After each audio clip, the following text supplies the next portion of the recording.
வணக்கம் நேயர்களே. இன்றைக்கி நம்ம ஒரு எளிமையான டிப்ஸ் ஒன்று பார்க்கலாம். என்ன அப்படின்னா, சமீப காலமாக நம்ம சந்திச்சுக்கிட்டு இருக்க ஒரு மிகப்பெரிய பிரச்சனை என்னன்னு பார்த்தீங்கன்னா, சமையல் எரிவாயு தட்டுப்பாடு. இது எல்லாருமே கேள்விப்பட்டிருப்போம்.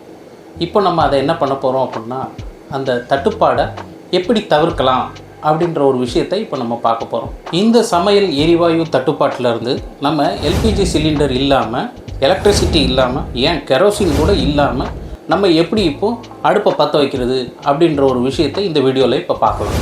இந்த முறை நம்மளுடைய முந்தைய கால தலைமுறையில் உபயோகப்படுத்திக்கிட்டு இருந்தாங்க. அதை நம்ம இப்போ இந்த தலைமுறையினர் அதை பயன்படுத்த தவறிட்டோன்னே சொல்லலாம்.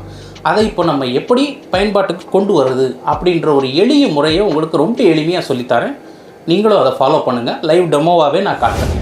முதல்ல உங்களோட ஃபோனை கையில் எடுத்துக்கோங்க. நானும் எடுத்துக்கிட்டேன். அதே மாதிரி ஃபோனில் உங்களுடைய நெருங்கிய உறவினர்கள் யாராவது இருப்பாங்க. நான் என்னோடய அமுலு சித்தப்பாவுக்கு காண்டாக்ட் பண்ண போகிறேன். ஹலோ சித்தப்பா. சொல்லுப்பா. எப்படி இருக்கீங்க? நான் நல்லா இருக்கேன்ப்பா. நீ எப்படி இருக்க? ஒரு நிமிஷம் இருங்க சித்தப்பா. இப்போ நான் எங்கள் சித்தப்பாவை மியூட்டில் போட்டுட்டேன். அவருக்கு பதில் சொல்கிறதுக்கு முன்னாடி ஸ்டவ்வில் பர்னர் பக்கத்தில் ஃபோனை வச்சுக்கிட்டேன். இப்போ நான் ஃபோனை அன்மியூட் பண்ணிவிட்டு அவருக்கு நான் பதில் சொல்ல போகிறேன். நல்லா கவனிங்க. சித்தப்பா, நீங்கள் சொன்னது கேட்கல, இன்னொரு தடவை சொல்லுங்கள். நல்லா இருக்கேன்னு கேட்டேன்ப்பா. நான் நல்லா இருக்கேன் சித்தப்பா. சித்தப்பா, நான் நல்லா இருக்கேன் சித்தப்பா. நான் இன்னொரு ஃபோன் வருது, நான் அப்புறமா பேசட்டுமா? சரிப்பா. சரி. பார்த்தீங்களா நேயர்களே, உங்களுக்கே ஒரே குழப்பமாக இருந்திருக்கும்ல. ஒன்றும் குழப்பம் வேண்டாம். என் சித்தப்பாவோட வயிற்றுச்சல்னால தான் இந்த அடுப்பு எரிஞ்சுது.